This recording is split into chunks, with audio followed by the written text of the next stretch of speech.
In creating useful graph queries for Syndeia Cloud, using either the Query Builder or raw queries in the Gremlin graph query language, it is very important to understand how graph data is organized in Syndeia Cloud.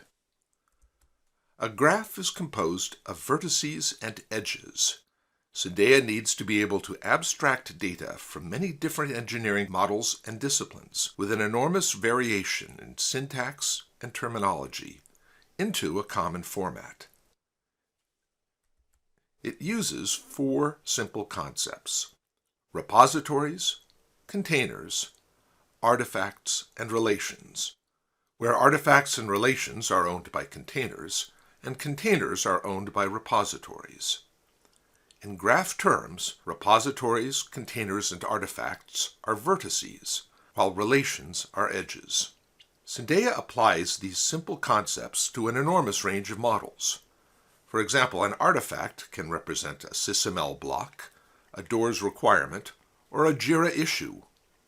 A relation can be a Syndeia-managed connection between a PLM part and a SysML block, or it could be a SysML-satisfied dependency between a block and a requirement.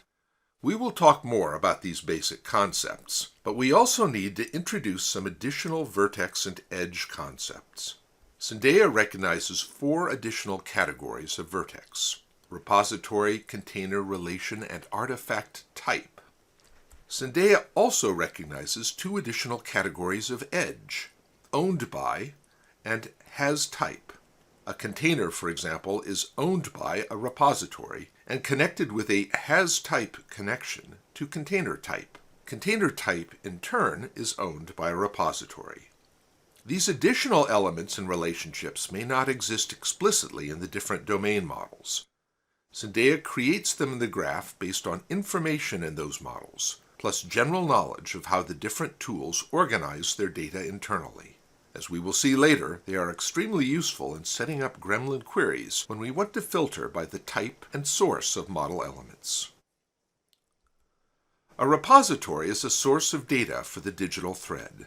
In the Repository Manager tab in the Syndeia Client dashboard, we see a list of repositories the organization has linked in under the heading of their respective repository types.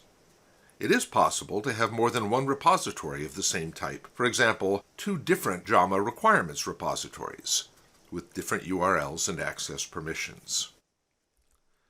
Each repository owns 0 to many containers. What a container represents depends on the kind of repository. For example, Syndeia is organized by projects, where each project might represent a different systems development effort.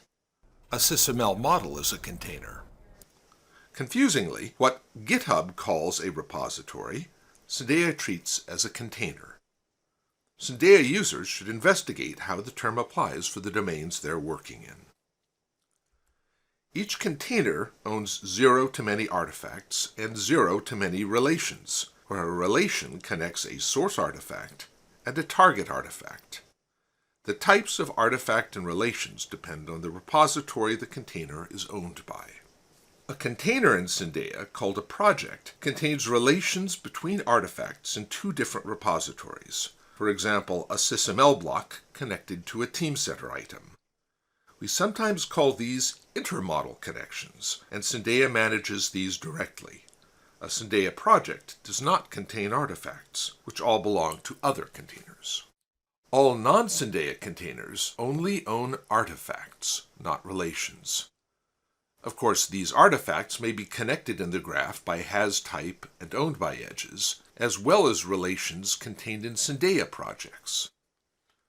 The one exception in Syndeia 3.3 is SysML model containers. SysML relations, including abstraction, containment, and part property, may be exported to the Syndeia graph and included in the graph analysis.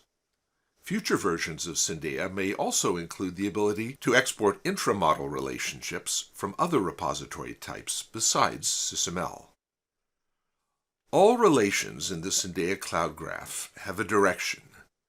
Gremlin queries can distinguish between incoming and outgoing edges from a particular vertex.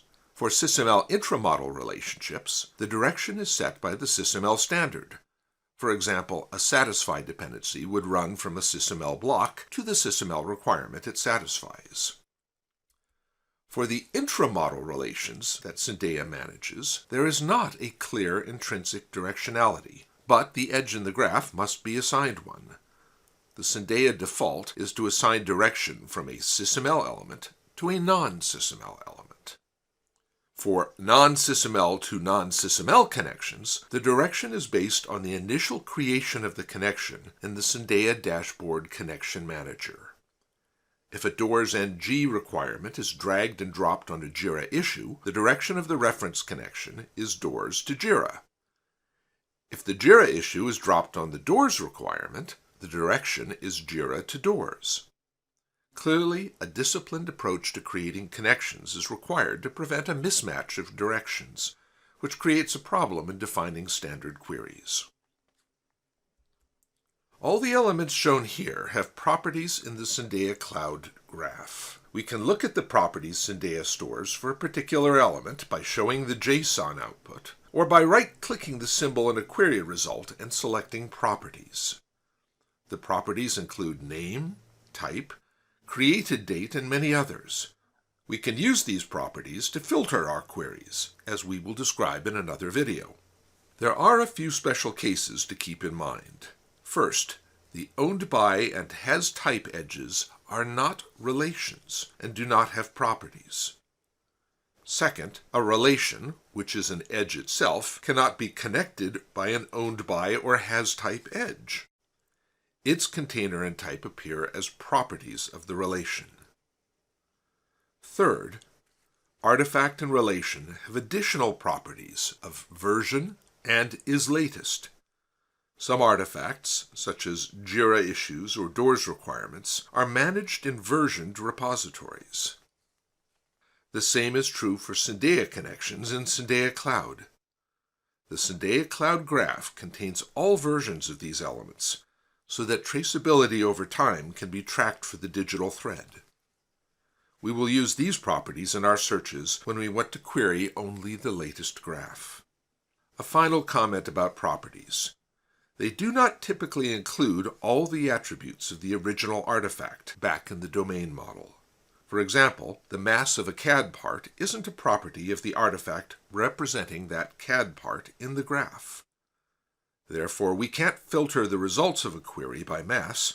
For example, show me all the CAD parts with a mass greater than 5 kilograms. While Syndeia Cloud is not intended to store all the information about a system, we recognize the potential value of these kinds of queries. Future versions of Syndeia may be able to support them, either by selective population of attributes into the graph or reaching for attribute values on demand. Syndeia is an evolving system itself, and user feedback is an important input. Contact us at itercax.com.